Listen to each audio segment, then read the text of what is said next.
Evening.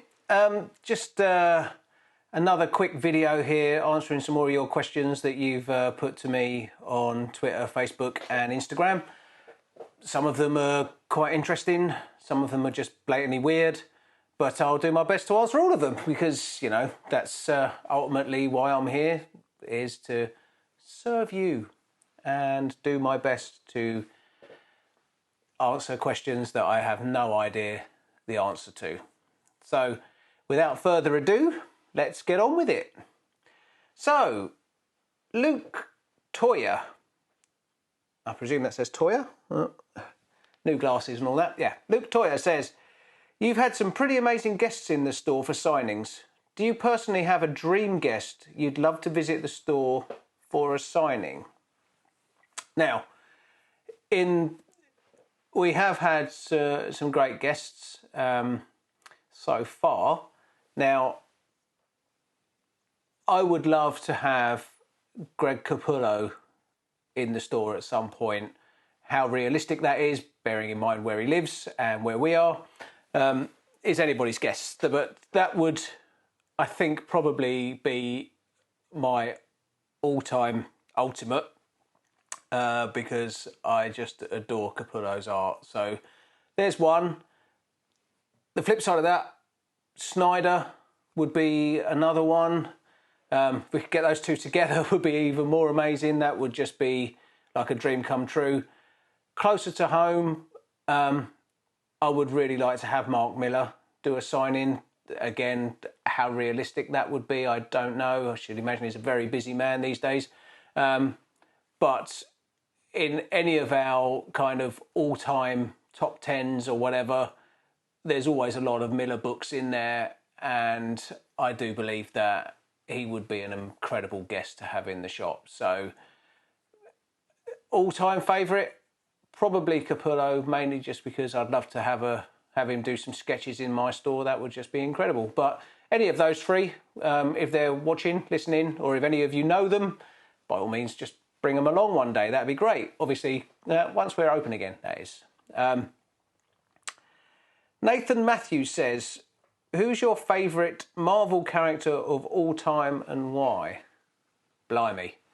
Now, that is a difficult question because there are a lot and they have a lot of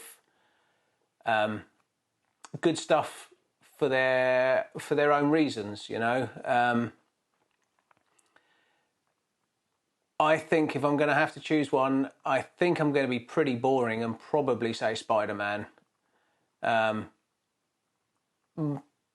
Perhaps the most recognisable character in the Marvel Universe for non-comic readers. Possibly Captain America might be part of that. But I think Spider-Man just appeals to such an incredibly wide demographic. In the store, for those of you that obviously know the store, we have a life-size Spider-Man on the ceiling, and kids of even the youngest age will come past and stop and just shout out Spider-Man and come in specifically just to see the Spider-Man. And I can't think of another character that has... I mean, obviously you've got Batman, perhaps, but I think for that universal appeal, I think Spider-Man is the character that I'm going to choose as my all-time Marvel favourite. There's other characters with probably better storylines and anything else, but that's the reason I'm going for Spider-Man. Dan Farnes asks me, what are your top 5 podcasting moments on Talking Smack? I mean, we have done nearly 70 episodes of Talking Smack now. If you haven't caught up with our podcast, it's worth a listen. You know, we talk comics, films, games, TV, random rubbish that we just talk to each other about. Occasionally we talk about serious stuff, but it's unlikely. Choosing my top 5 moments out of all of them, is very difficult because I would have to go back and try and remember. However, off the top of my head, I came up with a couple. Whether I can get 5, I don't know.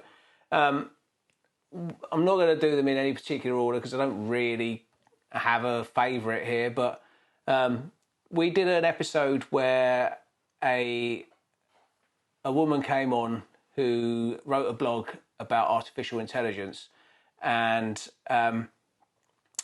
by the end of it, her predictions about what may happen with artificial intelligence, Sean was utterly petrified by the end of it and thought that he was going to get murdered by robots. And it was utterly hilarious and still one of my favourite moments that we've done in the podcast. Then I've written a couple down here. Obviously, Dan Farnes, who posed the question, had to pay £50 to appear on our podcast. That's one of my favourite moments because I got £50. Just to give that a little context, so it doesn't sound like I'm running some sort of racket. He had to pay 50. Well, he didn't have to pay anything. When we first opened our shop, we couldn't get a loan for the bank, so we put out a crowdfunder, and one of the prizes, one of the incentives on crowdfunder was if you paid £50, then you could appear on the Talking Smack podcast. Dan was the only person that ever did it, and still to this day is the only person who's ever paid to be on our podcast. And fair play to him, because the shop was there, and had he not paid his £50, who knows, maybe we would never have been in this situation in the first place. But yeah, that's always good fun to remind him every time he's on the podcast, of which he's been on many since. So then we have an episode, 2018's Christmas special, which was possibly the greatest episode we ever recorded. There was like 6 of us in the room. We did a big round table. It was Christmas, so we had a few drinks. It was hilarious. It was really funny. And when we listened back to it, the recording was all mangled and we couldn't ever use it. So sadly, possibly the best episode we ever recorded, nobody ever got to hear. And then there's Pete's bizarre obsession with a single drain in New York. And this comes from him trying to show us why the MCU was better than the DCEU. And he was basically saying that with the MCU, you can go and visit all these places. They're not made up, like New York. He said, if you go to New York, you can see a drain. That's the drain that's in the movie, and you can go and visit that drain. Seems like a bizarre thing to have picked out to me. You know, why would anyone really be that interested about visiting a drain? Still, you know, maybe Pete collects drain manhole covers. Maybe Pete collects manholes. Who knows? And then my last one has got to be certainly my favourite podcasting moment in all of the ones that we've done. And that was when the guys presented me with some pictures they'd drawn themselves of Pete and Jar Jar Binks in some, let's say, compromising positions.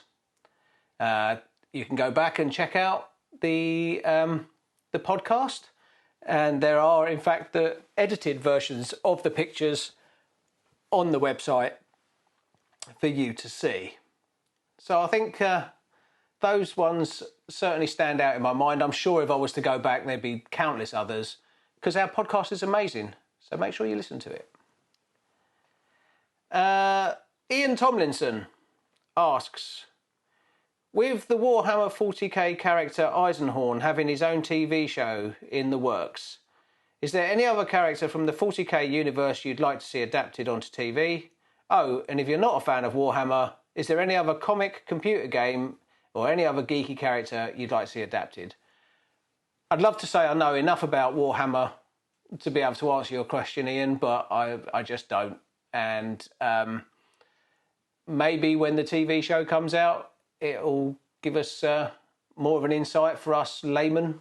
I'm learning as I go along because we do stock it, but most of the time I just refer to people who know more about it than I do. In terms of computer games or any other characters that I'd like to see adapted into TV shows, well, again, that's a tricky one. I mean, a lot of the time now you get crossed over anyway. And a lot of the ones that I would have suggested are already being adapted. So I guess I just hope that we get good versions of the ones that are already on the way. I can't think off the top of my head. I mean, I would say Uncharted, but they're making an Uncharted movie now. Whether Tom Holland will... I mean, I love Tom Holland. Anybody who knows the podcast or anything will know how much I really do like Tom Holland. I think he's a totally brilliant actor and a really good lad. And whether he's able to pull off Nathan Drake, maybe I'll rephrase that. Whether he's able to do a good interpretation of Nathan Drake, even as a young man, is open to debate. And Uncharted is my favourite game series of all time, so I am going to approach that one with a little bit of trepidation, I think. I mean, we now have a situation where we've had two, I guess, video game / manga adaptations coming to films recently in Detective Pikachu and Sonic the Hedgehog that have been pretty decent. I mean, they're never going to be as good as the Super Mario Brothers movie or Howard the Duck, but they've been pretty decent. So we hold out hope. I mean, I would love to see a really good Street Fighter movie. I don't think it's ever going to happen. I'm pretty sure they're remaking a new Mortal Kombat, so who knows? But it's this incessant need to make these things accessible to children when perhaps they don't need to be, you know? So I can't think of... I mean, The Last of Us, obviously, would make a great TV show. A Netflix show maybe. That could be quite a good one. As could be Horizon Zero Dawn. But the problem with those is that they're already really good and really cinematic. So you're starting from a place of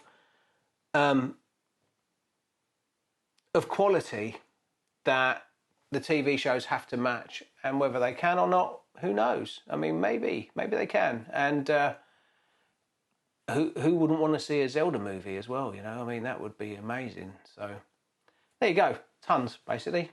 But I don't know. So that's great. Sticking on the Warhammer theme, excuse me.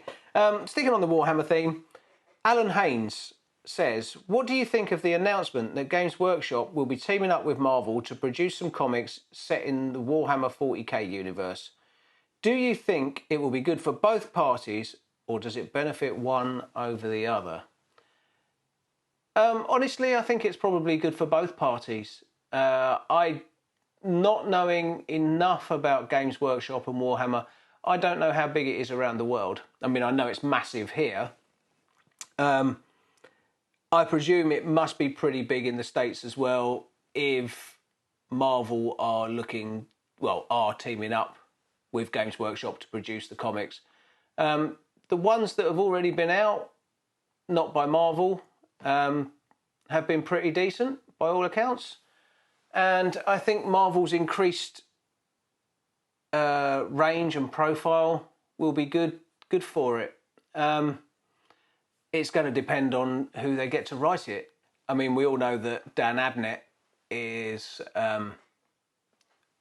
should be taken on board straight away as a writer.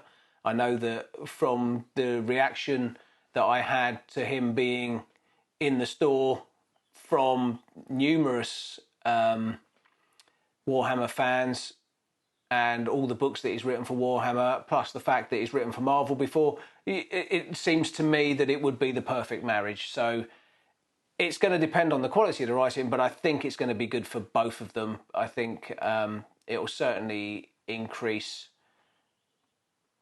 what I guess what I'm trying to say is what I would like to see is non-Warhammer, is books that are appealing to non-Warhammer fans. The comics that we've had before tend to have only been really bought by people who already play Warhammer. So if they could create some storylines and stuff that maybe bring new readers in, and then that translates over to new players, then that can only be a good thing for everyone. So that's what I think. Christian Vincent, also of this podcast. So that's 3 people from the Talking Smack podcast that have sent in questions today. So Christian asks, who would lose in a fight, Hulk or Squirrel Girl, and why? Do I need to answer this question? Hulk would lose, right? Because Squirrel Girl is unbeatable. Therefore, cannot be beaten. She beat Thanos. Thanos battered Hulk, right? So she is unbeatable, and she will fight anyone who says she isn't. And woe betide you if she does. That was an easy question. Everyone knew the answer to that, right? Dave Everington says, what are your favourite comic book adaptations, I should say? Now, there's a couple of different ones here, and I think the obvious thing to go for is obviously like the Dark Knight trilogy, the Marvel MCU, and so on and so forth. Daredevil TV show's a good one, but I'm going to go a little bit off to the side on this one. Animated adaptations, When the Wind Blows is definitely one of my favourites of all time.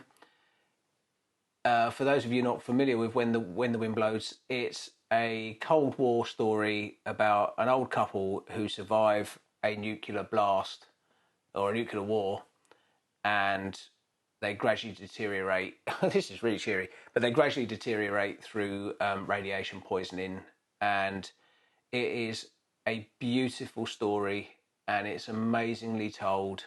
The book itself is incredible, but the animated film of it is just incredible. And if you haven't seen it or read it or anything, it's dark and it's scary, and it is of its time, because it's one of those things where it was very much at the height of the Cold War, but it's beautiful. It's an amazing piece of work, and I definitely recommend that. Then moving completely to the other end of the scale, there's a new series on Netflix at the moment called Keepo and the Age of the Wonder Beasts. This is adapted from a comic story as well, and is incredible. You could watch it for all ages, and the TV show especially blends music and hip hop. I'm not saying that hip hop isn't music there before Sean phones me up and has a go at me.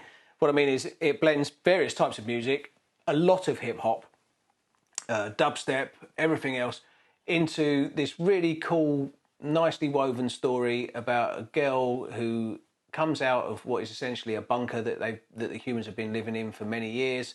And when she emerges, she finds all these incredible animals and beasts as well as humans and stuff, and her adventures begin. And just to give you an idea what to expect from this, she sees some giant flowers and in the giant flowers there's some bees, and the bees don't buzz like normal bees, they play dubstep, and that gives you an idea of what you're in for.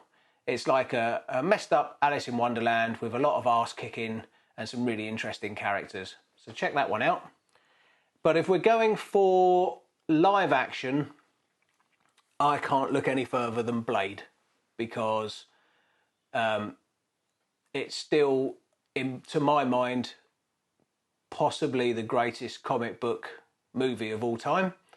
I went to see the first one at the cinema, and it was at the height of kind of the rave culture, and that opening 5-minute scene of the guy going to the underground rave and that amazing tune playing and all the blood coming out of the ceiling, and then Wesley Snipes turning up as Blade and kicking everyone's ass was possibly one of the greatest opening scenes of a film I have ever seen. And I just sat there going, this is incredible. And I think even to this day it holds up. And I know they're about to remake it. And it's... I worry, because I just love Blade and Blade 2, not the third one, because that's just rubbish. But yeah, so those three are my favourite adaptations. John Clark, I've got 2 more questions, and these are very, very difficult to answer existential questions. And the first one is from John Clark. What is the meaning of life? Now, I know everybody is screaming 42 at the screen right now, but I'm going to say something else. I was thinking not so long ago with Amy, our young Saturday girl who helps out in the shop, about inspirational quotes and the sort of inspirational quotes that people post with a picture of like a waterfall or a sunset, that sort of thing. And after some thinking, we decided that to try and write our own one and condense down all of these wonderful meanings into a more easily manageable quote. And after some deliberation, we came up with this. And we think if everybody lives their life to this quote, then everyone will be far better off. And it was, grow up, have fun, and don't be a bellend. Now, I think we can all agree that that's a sentiment that we can all live by. And I think if everybody did that, the world would be a better place. So that's what I think the meaning of life is. Don't be a bellend. Now, finally, Tina Philippou asks another deep and important question for us all in this age. Is it okay to wash my car with fairy liquid? Now, my answer to that is, I bloody hope so, because I did it yesterday. Now, I guess there's 2 schools of thought here.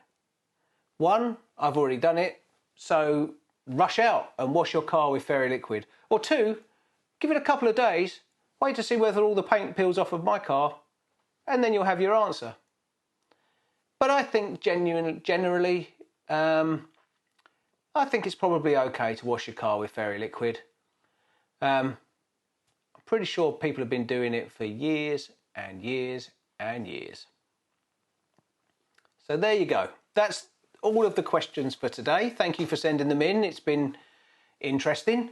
Now, I managed to get into the shop earlier, which was interesting, going up there and it's all empty and everything, and the streets were supposedly empty, but not, sadly. So if that was you out today, go home.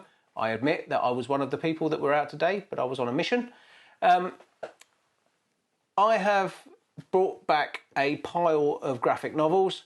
So what I'm going to do, I am going to do some short video reviews of the graphic novels, one at a time, over the next few days or weeks or however long this takes. But we'll carry on. I mean, if you've enjoyed this, please let me know. Not really had much feedback on it, so if you think these are terrible, then by all means let me know that as well, and I'll stop doing them. And if you think they're fun, or if you want to ask any more questions, please do. But yeah, just give me some feedback so I know where we're at. And if you do like it, click like and subscribe, and then you'll know every time I do any old rubbish. So other than that, I hope you're all well and safe, and I hope you're all doing the right things. And I'm hoping that my green screen technique will improve as time goes on. I've had some feedback about how the laptop was looking a bit ropey during the last one, but I'm learning as I go along. So have yourselves a wonderful evening, and I hope to see you really soon. Thanks a lot.